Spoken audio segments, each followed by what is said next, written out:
সবাই নিশ্চয়ই অধীর আগ্রহে ওয়েট করছো আজকে সেই 12ই ডিসেম্বর। আর কালকে জ্বলন কিন্তু বলেই দিয়েছিল, কাল না আজই বলেছে যে একই দিনে কোর্টে পড়েছে, মানে একই দিনে দুটো কেস পড়েছে, ঝামেলা ঝামেলা ঝামেলা হেন তেন কিছু বলে এটা থাম্বনেল দিয়েছে কালকে বা আজকে। ওর ভিডিও আমি দেখিনি, তো কালকে বলেছে বা আজকে বলেছে কিছু একটা আছে।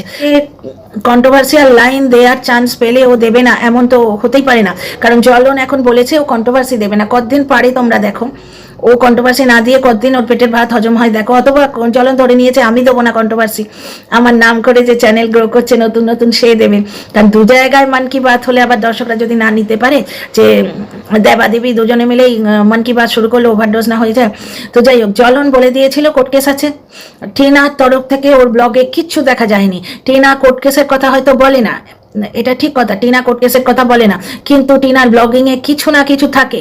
টিনার মায়ের ব্লগিং এ কিছু থাকে যে কাল সকাল সকাল মেয়ের সাথে বেরোতে হবে, এই কাজটা করে রাখলাম, বুঝতে পারছো? যেমন টিনা একটা শুটে যাবে, সেখানে টিনার একটা শুট হবে, তোমরা টের পেয়েছো কি? টিনা কিছু বলেনি, কিন্তু টিনার বলেছে বলেছে ধরতে পারলে বলে টিনার নিজের ব্লগে বা টিনার মায়ের ব্লগে একটা জায়গায় টিনার নিজের ব্লগে যেদিন ও ফ্ল্যাট থেকে বাড়িতে এলো, টিনার মা একটা ধপধপে সাদা চুড়িদার কিনেছে, সেটা দেখাতে গিয়ে বললো ও আমার সঙ্গে শুটে যাবে না, তাই তুমি এই চুড়িদারটা কিনেছো। তার মানে ওখান থেকে আমরা জানতে পারছি টিনার একটা শুট আছে, শুট SHOOT শুট, ওই যে ঠিক ওই ইয়ে আছে, একটা কিছু শুটিং আছে। তো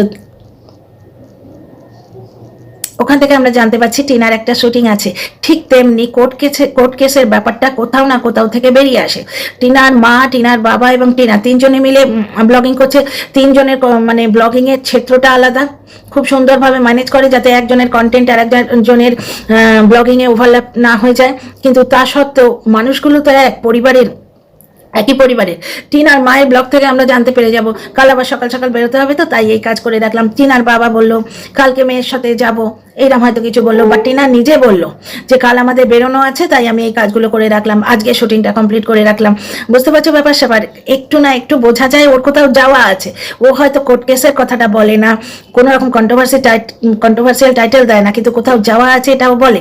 তো সুতরাং একদম টিনার ব্লগে কোনো উচ্চ বাচ্চা নেই দেখেই আমি বুঝেছিলাম যে কোর্ট হয়তো বসবে না, বুঝতে পারছো? এবং একজন কন্টেন্ট ক্রিয়েটারের ভিডিও দেখলাম টিনাকে নিয়ে যে নেগেটিভ ভিডিও করে, এরকম একটা কন্টেন্ট ক্রিয়েটারের ভিডিও দেখলাম, এবং সে তো তুলিলাম মারছে, এমন কাণ্ড করছে যেন তারাই ব্যাপারটাকে বানচাল করিয়ে দিয়েছে, তারাই যেন কোর্ট কেসটা করতে দেয়নি বা কোর্ট বসতে দেয়নি। ব্যাপারটা তা নয়, ওই যে 7 বছরের নিচে মায়ের অ্যাডভান্টেজ আছে, এই জিনিসটাকে খতম করিয়ে দেবার একটা প্রাণপণ চেষ্টা হচ্ছে। এই জিনিসটা আমি আন্দাজ করেছিলাম এর আগের দিন, যখন আমি শুনেছিলাম তারিখ পে তারিখ হবে, হতেই থাকবে, তখনই বুঝেছিলাম যে এই তারিখগুলো আসবে এবং যাবে। লাইভে শুনলাম 12 তারিখে আবার একটা তারিখ আছে, আসবে এবং যাবে, এবং লাভ খুব একটা কিছু হবে না। ঠিক তাই, ভার্চুয়ালি আজকে লাভ খুব একটা কিছু হয়নি, তবে এতে ওই লোকটার তরফের কোন একটা খুব একটা ডিঙ্গে মারছে, যেটা লাভ খুব একটা কিছু হয়নি। টিনা বাচ্চা দেখতে পায়নি, টিনা কোর্টেও যায়নি, কারণ কোর্ট নাকি বসেনি, এইটুকু আমি শুনলাম। ঠিক আছে, রাধকের ভিডিওটা দেখে এলাম। সব থেকে বড় কথা হচ্ছে, কিছুদিন আগে চ্যানেল খুলেছিল, গুনে দেখো 7টা ভিডিও হবে কি, 7টারও কম ভিডিও, এখন 606 সাবস্ক্রাইবার। তাহলে খেলাটা এবার বুঝতে পারছো? অনেকেই তোমাদের মধ্যে অনেকেই বলছো যে বোধোদয় হয়েছে, ওকে ক্রেডিট দিতে হবে, ওই লোকটার কথা বলছি, ওকে ক্রেডিট দিতে হবে, ও দিদিকে অন্নদাতা বলেছে। আমি তখনই বলেছি এই ধরনের মানুষের বোধোদয় হয় না, এই ধরনের মানুষ কখনো কাউকে ক্রেডিট দেয় না। কারণ ভিডিওর মাঝখানে সেদিনও বলেছিল আমি ছোট, তবুও আমি আমার দিদিকে জ্ঞান দিয়েছি, তাকে শুধরে দিয়েছি। পরের দিন লাইভেও দিদি দিদি করে বলতে এলো, ভার্চুয়ালি ও দিদিকে বেচলো, সৌমালীর নামের ক্রেডিটটা নিল। সৌমালীর নামের যে একটা ওয়েট আছে, সেই ওয়েটের আড়ালে নিজের কন্টেন্ট, নিজের কনস্পিরেসি, নিজের ষড়যন্ত্রকে বেচলো। পুরোটা বলবো dear friends. Welcome back to my channel my world of words. আমি সৌমি, আমি তোমাদের সবাইকে আমার চ্যানেলে ওয়েলকাম করছি। ডিয়ার ফ্রেন্ডস, ব্যাপারটা হচ্ছে সৌমালীর নাম শুনলেই সবাই নড়ে চড়ে বসবে। ওর ফেমটাকে ইউজ করে ওর নামের আড়ালে একটা ষড়যন্ত্র করলো। লাইভেও বললো যে দিদি মুখে কিছু বলছে না, কে জানে ভেতর ভেতর কি করছে। কখনো একটা মুহূর্ত দিদিকে শুধু প্রেজ করতেও পারে না, এত হিংসে। কারণ ও দিদিকে সর্বস্ব কেড়ে নিয়ে নষ্ট করে দিতে চেয়েছিল, মাটিতে মিশিয়ে দিতে চেয়েছিল। এই জিনিস ও টিনাকেও করতে চেয়েছিল। ভার্চুয়ালি এই যে কন্ট্রোভার্সিটা ক্রিয়েটেড হয়েছে দিদির নাম নিয়ে, তোমরা একটা জিনিস দেখো তো, সৌমালিকে রুমালি বলেছে, এইটা কি এমন বড় অপরাধ করেছে? তার আগে কত নোংরা কথা ওই হস্তিনী বলে গেছে। ওই ভীমা কত রকম কথা এর আগে বলে গেছে, বাজে পিসি হেন তেন। বাচ্চাটার সঙ্গে যখন দেখা হয়েছে, হাতে কি কিছু দিয়েছে? যেন সেই ভিকিরি, একদম জাত ভিকিরি। হাতে কি কিছু দিয়েছে? পিসি ছেলের হাতে কি কিছু দিয়েছে? এই ধরনের কথাবার্তা। তখন তো জ্বলন এসে বলেনি যে দিদা আমার দিদির মায়ের মতো, দিদা আমার দিদির মায়ের মতো, আমার দিদির মাতৃবিয়োগ হয়েছে, এখন কি দেয়াদির কথা তুমি কেন বলছো? তখন কিচ্ছু বলেনি। দিনের পর দিন একটা মোটা মানে ফুলে ফেঁপে যাওয়া জ্বলনের ভিডিও লাগিয়ে লাগিয়ে সাবস্ক্রাইবার ফুলিয়ে ফেঁপিয়ে একজন কন্টেন্ট ক্রিয়েটার, একজন কেন বহু কন্টেন্ট ক্রিয়েটার আছে। এই কথাটা কিন্তু রিউ রাধক ঠিক বলেছে। জ্বলনের ফটো, জ্বলনের নাম, জ্বলনের ছেলে, মেনলি জ্বলনের ছেলে। জ্বলনেরও নিজের কিছু নেই, ওর আছে যেটুকু একটা ছেলে, সেই ছেলেটাকে দেখিয়ে দেখিয়েই ও সব করেছে এবং লোককে করে দিয়েছে। তো ওই ফুলে ফেঁপে যাওয়া, মোটা হয়ে যাওয়া কন্টেন্ট ক্রিয়েটার, মোটা হয়ে মানে শারীরিক মোটার কথা বলছি না, চ্যানেল মোটা করে নেওয়া কন্টেন্ট ক্রিয়েটার, সে বলেছিল কিন্তু এই সৌমালিকে প্রচুর বাজে কথা বলেছিল। তখন তাকেও সে কিছু বলেনি। নিজে যখন একটা লোক গিয়ে ওদের বলল যে সৌমালি এই সব কিছুর পেছনে আছে, কল রেকর্ডে আমরা শুনলাম, সেই মানে লোকটার কথা ওদের কাছে পৌঁছেছে, ওর লিগাল টিমের কাছে, মানে লিগাল ওই অ্যাডভাইজার অ্যান্ড কোম্পানির কাছে পৌঁছেছে এবং সেটা ওর কাছে পৌঁছেছে। সেই নিয়ে টিনাকে যেদিন শাকচুন্নি বলল, সেদিন ও নিজে সৌমালিকে কত কথা বলেছে। বুঝতে পারছো? তাহলে সৌমালিকে ক্রেডিট দেওয়া মানে, তোমরা যারা ভেবেছো যে ওর বোধোদয় হয়েছে, তাদের জন্যে জ্বলন আজ কি বসে বসে ভাবছে জানো তো, উল্লু বানায়া বড়া মজা আয়া। একদম তাই।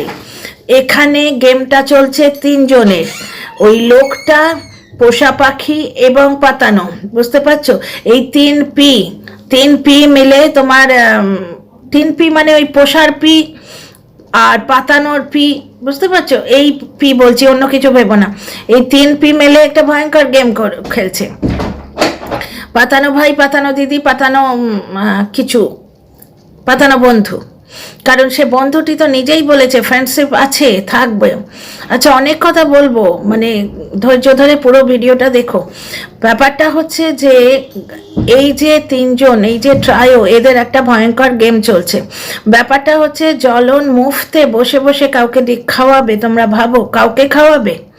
বাবা মার সম্পত্তি ও ভোগ করছে, দিদিকে বঞ্চিত করে বাবা মার সম্পত্তি ও ভোগ করছে। ওর বাপ ওকে লিখে দিয়েছে, তার শাস্তি ওর বাপ পেয়ে যাচ্ছে। যে যা হচ্ছে সে তো তোমরা দেখতেই পাচ্ছ। কিন্তু একটা জিনিস দেখো, সেই বাপের সম্পত্তি ভোগ করছে, মাকে দিয়ে খাটাচ্ছে, মাকে ভার্চুয়ালি একবারে নাকে দড়ি দিয়ে খাটাচ্ছে, তবু কি বলে আমার বাবা মাকে আমি দেখছি। তা তোকে তো তোর ছোটবেলা থেকে তোর বাবা মা দেখে এসছে। তো গিভ অ্যান্ড টেক যারা জানে, মানে গিভ অ্যান্ড টেকই যারা বোঝে, তাদের হিসেব অনুযায়ী তো জ্বলনের হিসেবটা ঠিক আছে না? বাপ মা ছোটবেলা থেকে ওকে খাইয়ে পড়িয়ে মানুষ করেছে, আজ ও কন্ট্রোভার্সি দিয়ে রোজগার করছে, টিনাকে নোংরা করে রোজগার করছে, সেই রোজগারের পয়সায় বাপ মাকে দিচ্ছে। ঠিক আছে না? তাও তো রেস্টুরেন্টে কি দেখলাম, নিজেরা মিক্সড ফ্রাইড রাইস খেলো মা ছেলে, এবং ওদিকে বুড়ো এবং বুড়োর নাতিকে শুধু ডাল ভাত দিয়েছে, মাছ ছিল। ঠিক আছে? আচ্ছা, এখানে আর একটা কথা তোমরা দেখো, এই তিনজনে মিলে গেম খেলছে। রিউ রাধেকে চ্যানেলটাকে লঞ্চ করতে হবে, এবং জ্বলন কিন্তু কোনো ভালো রাস্তা, ভালো কথা কিচ্ছু জানে না, কিচ্ছুই জানে না। ও জানে নোংরা পথ মানে কন্ট্রোভার্সি দিয়ে রিউ রাধেকে চ্যানেলটা লঞ্চ করতে হবে। তো কন্ট্রোভার্সিটা কি হলো? ট্রায়ো, তিনজনের কন্ট্রোভার্সি। বুঝতে পারছো? যে আমার লাইফে একজন কেউ এসছে এটা ভেবে পাতানো রিয়াক্ট করেছে, আমি মাঝখানে ফেসে গেছি, দুজনের মধ্যে ফেসে গেছি। বুঝতে পারছো? ডেফিনেটলি তখন আমি পাতানোকেই ছেড়ে দিয়েছি, কারণ একে বলার তো প্রশ্নই ওঠে না, একে বললে তো এ খেপে যাবে। বুঝতে পারছো? পাতানো এর সঙ্গে মিলে আছে, কারণ একটু আগে রিউরাদকের ভিডিওটা দেখার পরে আমি ভীমার ভিডিও দেখতে গেছিলাম, ভীমা দালালের ভিডিও। ও আবার টিনার মানে 14 গোষ্ঠী উদ্ধার করছে এবং সেই টিনার বাবা মার গায়ে দোষ চাপাচ্ছে যে টিনার সংসার ওর বাবা মা ভেঙেছে, টিনার সংসার ওর বাবা মা প্রশ্রয় দিয়ে ভেঙেছে। টিনার মা ইয়েতে সালিশি সভায় হাত জোড়ো করে ক্ষমা চেয়েছিল। কল রেকর্ডে শুনেছি টিনার বাবা স্পষ্টভাবে বলেছে, আমি চাই আমার মেয়ে জামাইয়ের সম্পর্কটা আবার হোক। সুতরাং সম্পর্কটি ভেঙেছে হচ্ছে এই ভীমা, স্পষ্ট ভেঙেছে। এ মাঝখানে না ঢুকলে এত নোংরামো এই সম্পর্ক নিয়ে হতো না, হয়তো জুড়ে যাবার চান্স কোথাও না কোথাও থাকতো ওই ছেলেটার জন্যে, যার জন্যে কিন্তু টিনা সেই দিন 498-এর কেসও দেয়নি, অনেক পরে দিয়েছে, যার কোনো ফায়দা হয়নি। অত পরে 498-এর কেস চলে নাকি? তো যাই হোক, ফিরে আসি এখনকার টপিকে। তো জ্বলন নোংরা পথটা জানে হচ্ছে কন্ট্রোভার্সির পথ। একটা একটা ট্রায়াঙ্গেল ইয়ে করতে, মানে একটা ট্রায়াঙ্গেল বানালো যে আমার সঙ্গে কারোর একটা সম্পর্ক আছে, এইটা মেন মুদ্রা, এইটা ভেবে আমার পাতানো রিয়াক্ট করেছে। মুখে তো আর আমি সেটা বলতে পারবো না, মুখে আমি বলছি যে তুমি আমার দিদিকে খারাপ কথা বলেছো, তাই আমি রিয়াক্ট করছি, তাই আমি তোমাকে বলতে এসছি। সমস্ত মিলিভগত। কারণ আজকে তোমরা ভীমার রিয়াকশনটা দেখো, ভীমা নর্মাল টিনাকে বাজে কথা বলে ভিডিও করতে শুরু করেছে, টিনার বাবা মাকে টার্গেট করছে, নর্মাল, বুঝতে পারছো, কিচ্ছু হয়নি। এবার জ্বলন ঠিক টিনাকে যেভাবে নোংরা করেছিল ঠিক সেইভাবে গেমটা খেলতে এসেছিল, দেখলো মানে মিলিভগত, ভীমা সবই জানে এর মধ্যে মিলে হয়ে আছে। জ্বলন ভেবেছিল এই জিনিসটা যদি ক্লিক করে যায় যে আমার এবং আমার পাতানোর মধ্যে গন্ডগোল চলছে, তাহলে আমরা রাত্রিবেলা দুজনে ফোন করব, 3 জনে মিলে কথা বলবো, 4 জনে মিলে কথা বলবো কন্টেন্ট দিদিদের সঙ্গে, বলে এই গেমটা চালু রাখবো যে আমি পাতানো দিদির সম্বন্ধে বলছি, পাতানো দিদি আমার সম্বন্ধে বলছে, এই কন্ট্রোভার্সিটা চালু রাখবো। এবং এর মধ্যে যে প্রচ্ছন্ন কারণ, যেটা প্রচ্ছন্ন কারণ, সৌমালি যে কারণ নয় এটা কিন্তু সবাই বুঝছে, কারণ সৌমালির সম্বন্ধে যা নোংরামো ছড়ানো হয়েছে, এই ভীমাই কত কথা বলেছে, তখন জ্বলন রিয়েক্ট করেনি। জ্বলন নিজে সৌমালিকে এত সাইবার বুলিং করে গেছে, মেয়েটা কাঁদতে বাধ্য হয়েছে। সৌমালি এর মধ্যে কোথাও নেই, দূর দূর তক কোথাও নেই, বুঝতে পারছো? ওর নামটা, ওর ফেমটা জ্বলন ভার্চুয়ালি ইউজ করলো এই কন্ট্রোভার্সিটাকে তুঙ্গে তোলার জন্যে, বুঝতে পারছো? আজকে সৌমালির কথা বললে সৌমালির ফ্যান যারা রয়েছে তারাও ইন্টারেস্টেড হবে, তারাও জ্বলনের ভিডিও দেখতে আসবে সৌমালির সম্বন্ধে কি বলছে, বুঝতে পারছো? আর এতে ভীমারও চ্যানেলের ভিউ হাই হবে, জ্বলনের চ্যানেলের ভিউ হাই হবে, আর প্রচ্ছন্ন কারণ হিসেবে রিউরাদকের চ্যানেলটা উঠে যাবে। এইটা হচ্ছে গেম। কিন্তু মাঝখান থেকে মুশকিল করে দিয়েছে দর্শকরা করেছে কি, ওই পাতানোর হয়ে বলতে শুরু করেছে, জ্বলন পড়েছে মহাফা পড়ে। তারপর কন্টেন্ট দিদিরাও দেখছে যে পাতানোকেই এইরকম করছে, তাহলে আমাদের তো লাথি মারতে 2 মিনিট দেরি করবে না। তারা কন্ট্রোভার্সি ক্রিয়েটার হিসেবে কন্ট্রোভার্সি ক্রিয়েটারের পাশে দাঁড়িয়েছে। তো জ্বলনের এগেনস্টে ভিডিও নামতে শুরু করেছে নরমে গরমে। তো জ্বলন দেখলো বাবা এখানেই ইতি দাও। টিনার ক্ষেত্রে যেমন লগি ফেলে দেখেছিল, ওই পরকীয়ার ভিডিওটা ক্লিক করে গেছিল, ভীমার ক্ষেত্রে সেটা হলো না, জ্বলনকে দোষী করছে, বুঝতে পারছো?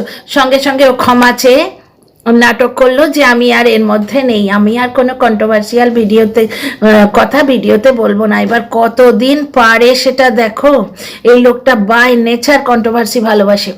আচ্ছা, আর একটা কথা হচ্ছে, সেদিন বলেছিল না ভিডিওতে আমি আর কাউকে দেখাবো না, ওই কাউকে মানে আজকে আমি উদ্ধার করতে পারলাম, ওটা ভীমাকে আর ভিডিওতে ও দেখাবে না। সে তো অনেক দিন থেকেই স্পষ্ট করে দিয়েছে, কারণ ওই ফোঁটা দেয়া বাচ্চাটাকে ক্ষুধার্ত রেখে, ভুকে রেখে, বাচ্চাটা শুকনো ভাত খাচ্ছিল যেদিন, বাচ্চাটা জন্মদিনই বোধহয়, সেই দিন যে ভিডিওটা করেছিল, সেই ভিডিও ছাড়া জ্বলনের ভিডিওতে কিন্তু ভীমা আর আসে না। ভীমা নিজে দেখায়, ওর বাড়ির ক্লিপিং তুলে নিয়ে গিয়ে দেখায়, সেটা ঠিক আছে। আচ্ছা, আরেকটা এই কন্ট্রোভার্সি যেটা দিল, এতে শুধু রিউরাদকের ভিডিওটাকে মানে আপ করে দেয়া বলে নয়, আরেকটা জিনিস হলো যে যখন তখন ভীমার ওই বাড়িতে টপকে যাওয়া, এটাও কিন্তু বন্ধ হলো। যখন তখন ভীমা ওই বাড়িতে চলে এলে জ্বলনের বিপদ আছে, নিশ্চয়ই কিছু ঘটছে ওই বাড়িতে। তোমরাই বলো না, সিক্রেট রুম আজকে যদি টিনার বাড়িতে থাকতো কি কাণ্ড করতো ওরা, টিনাকে ছেড়ে খেতো একদম, সিক্রেট রুমও রেখেছে ওখানে, যেখানে একটা খাট দেখেছে আমার দর্শকেরা বলেছেন, হয়তো দর্শকদের কথা আমি অথেন্টিক সেটি ক্লেম করতে পারি না, তো অথেন্টিসিটি, যার জন্য আমি হয়তো দিয়ে বলি, অসমর্থিত খবর সেটা হচ্ছে দর্শকরা বলছেন যে আজকে বাচ্চাটার জন্যে যে খাট দেয়া হয়েছে সেই খাটটাই নাকি সিক্রেট রুমে আছে। এইবার ব্যাপার স্যাপারগুলো দেখো, একটা ঘরে একটা সিক্রেট রুম থাকে কেন, কেন সিক্রেট রুম থাকে, তাতে কে থাকে, এই রকম নানা রকম কন্ট্রোভার্সিয়াল অ্যাঙ্গেল রয়েছে। এইবার এই সমস্ত জিনিস যদি ভীমা জেনে যায়, ভেতরে এমন কিছু হয়তো হচ্ছে যেটা ভীমা জেনে যায়, যদি সে ডেফিনেটলি প্রুফ হিসেবে কিছু নিয়ে আসবে, আর কিছু তার ভিউ বাড়ানোর জন্য কিছু নিয়ে আসবে, এবং এই প্রুফগুলি যেগুলো নিজের হাতে রেখে দেবে, জ্বলন সারা জীবনের মতো ভীমার হাতে কাঠের পুতুল হয়ে থেকে যাবে। অলরেডি দুজনের গোপন কথা প্রচুর জানে, কিন্তু এখানে নেগেটিভ পজিটিভে কাটাকাটি হয়ে যাচ্ছে। এ যতটা জানে এও তো বেশ কিছু জানে, মানে পাতানো দিদি যত জানে পাতানো ভাইও কিছু জানে, সুতরাং দুজনে মিলে দুজনের পোল খোলাটা আপাতত স্থগিত রেখেছে। এই যে খেলাটা ছিল, এই খেলাটা সিম্পলি রিউ রাধকের চ্যানেলটাকে লঞ্চ করা ছিল। রিউ রাধকের চ্যানেলের স্ট্র্যাটেজিটা দেখো, ভঙ্গিটা দেখো, ঠিক তোমার মনে হবে জ্বলন কথা বলছে। প্রথমে অংবাংচকে একটু যোগা দেখিয়ে নিল। রিউ রাধক খুব ভালো করে জানে যে যারা সত্যিকারের যোগা শিখতে চায়, যারা সত্যিকারের অ্যারোবিক্স দেখতে চায়, তাহলে তারা আজকে অথেন্টিক লোকেদের ভিডিও দেখবে। যেমন আমি যখন রেসিপি চ্যানেল চালাতাম, আমি খুব ভালো করে জানতাম যে আমাকে একটু হাটকে রেসিপি দিতে হবে, কারণ আমি অবশ্য বুন্দি কি রেসিপি এগুলো সব করেছি, ইডলি ফিডলি এগুলো সব করেছি। কিন্তু ব্যাপারটা হচ্ছে, যদি কেউ ধরো ইডলি ধোসা শিখতে চাইলো, সে নিশা মধুলিকা দেখবে, সে রণবীর ব্রারকে দেখবে, সে কি খুঁজে খুঁজে আমার চ্যানেল দেখবে? ঠিক তেমনি যে যোগা শিখতে চাইবে, যোগার সার্টিফিকেট যাদের আছে, যারা অনেক কিছু জানে, বিখ্যাত যারা মানুষ, যারা এই লাইনের বিখ্যাত মানুষ, লোকে তো তাদের ভিডিও দেখবে, তাই না? এর ভিডিও দেখে যোগা শিখতে কে যাবে? তোমরা বলো না, কিছু ভুলভাল শিখিয়ে দিল, তারপর যদি কিছু হয়ে যায়। আমি কথাই বলছি, আমি এর কথা পার্টিকুলার বলছি না, আমি বলছি কেউ নতুন ধরো আমি নতুন রেসিপি চ্যানেল খুললাম, আমার কোনো রেসিপি যদি কেউ কেউ যদি কোনো রেসিপি শিখতে চায়, সে আমাকে ফলো করবে না বড় বড় কুককে ফলো করবে? এমনি দেখতে ভালো লাগলো দেখলো হয়তো, কিন্তু ফলো করার জায়গায় সময় ফলো করবে সেই বড় কুকটিকেই ফলো করবে, এইটাই নিয়ম। তো ও খুব ভালো করে বুঝেছিল যে যোগা টোগা শুধু বললে আমার চ্যানেল সেই রেটে উঠবে না। তোমরা নিজেরাই দেখো না, আজকে 7টা না 8টা ভিডিও হচ্ছে, 600-র ওপর সাবস্ক্রাইবার হয়ে গেছে। মুখের কথা, এটা মুখের কথা, এটা নতুন কন্টেন্ট ক্রিয়েটারের পক্ষে সম্ভব? যার জন্যে এই কন্ট্রোভার্সিটা করা হয়েছিল, রিউ রাধককে চ্যানেলটাকে তোলার জন্যে। ঠিক আছে, আচ্ছা এবার ফিরে আসি রিউ রাধকের কথা। রিউ রাধকের স্ট্র্যাটেজিরা দেখলে, সেই প্রথমে কিছু অংবংচং দেখালো, দেখাবার পর সেই মন কি বাত, আর মন কি বাতে বলার কিন্তু কিচ্ছু নেই, সেই জ্বলনের সঙ্গে সম্পর্ক। তোমরা কমেন্ট করছো, ও যদি সত্যি সত্যি কমেন্টের জবাব দিতে চাইতো, তাহলে একদিন তো বলে দিয়েছে যে তার সঙ্গে বন্ধুত্বের সম্পর্ক, কথা বলবো, কথা বলেছি এবং কথা বলতেও পারি, হয়েছে তো। আজকে তোমরা যদি শুনবে না, তোমাদের মনে হবে চর্বি তো চর্বণ, একই কথা, কেউ কথা বললেই কি খারাপ সম্পর্ক, হেন তেন বলতেই পারি। তোমরা কি যা খুশি লিখে যাচ্ছ, কমেন্ট বক্স খোলা আছে, যা খুশি লিখে যাও, একটা কথাকে ঘুরিয়ে ফিরিয়ে থোর বড়ি খাড়া আর খাড়া বড়ি থোর। তোমরা কেন ধরে নিচ্ছ কথা বললেই বাজে সম্পর্ক, বন্ধুত্বের সম্পর্ক হতেই পারে? ঠিক আছে, আগের দিন কিন্তু আসল কথাটা বলেছিল, যেটা ভীমাকে এবং অন্য কন্ট্রোভার্সি ক্রিয়েটারদের ডোজ দিতে গিয়ে বলেছিল, যে ওই নামটা নিয়ে সবাই চ্যানেল গ্রো করেছে, আমি বা করবো না কেন?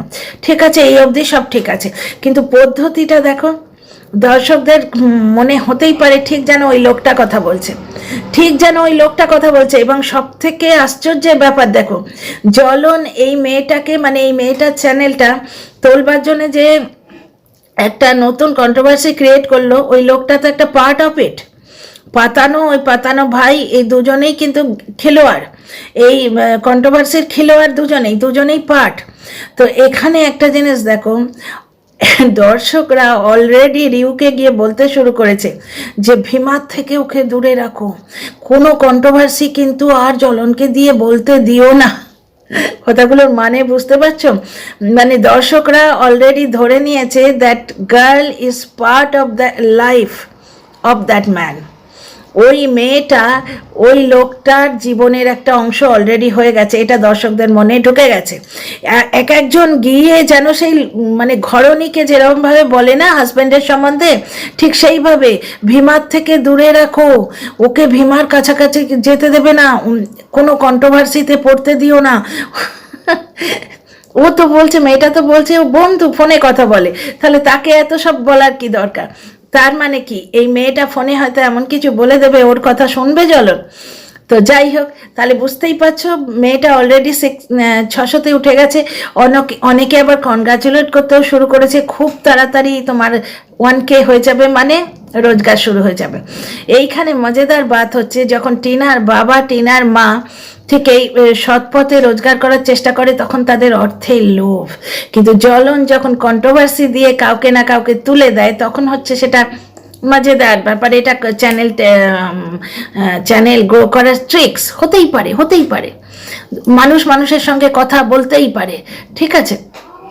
আচ্ছা, এইবার একটা জিনিস দেখো, মেয়েটা চ্যানেলটা তোমরা যদি দেখো, দেখলে তোমাদের মনে হবে যে পুরো জ্বলন যেন ডিরেক্টর, একটা কথাকে চুইংগামের মতো টেনে টেনে টেনে আমার সম্পর্ক, ওর সঙ্গে আমার কি সম্পর্ক, বন্ধুর মতো কথা বলেছি, হেন তেন। ভাই আজকের কমেন্ট বক্সে জ্বলনের আর ওর সম্পর্ক নিয়ে কেউ কথা বলেনি, কেউ কথা বলেনি, ওইটা ছুতো। এবার দেখবার আছে যে এই তোমার আর আমার সম্পর্ক, তোমার আর আমার কথা বলা নিয়ে মেয়েটা কতদিন টানে, কতদিন টানে। আজকে না বিরক্তি লাগছিল, লাস্টের দিকে আর শোনার কিছু ছিল না। শুরুর দিকটা তো দেখিনি কি দেখাচ্ছিল, ওই মন কি বাত ঠিক ওই জিনিসই হচ্ছে, ঠিক জ্বলনের মতো এরও এন্ডিংটা হবে। কারণ ওই শুরুর দিকটা আমি দেখিনি, যেটা দেখেছি সেটা হচ্ছে মন কি বাত। মন কি বাত দেখতে গিয়ে দেখছি আমার আর জ্বলনের সম্পর্ক, এই ফ্রেজটাকে টানলো 5 মিনিট ধরে, বুঝতে পারছো? আচ্ছা, তো মানে এই চ্যানেলটাকে তোলার জন্যেই এই পুরো কন্ট্রোভার্সিটার সৃষ্টি। আচ্ছা।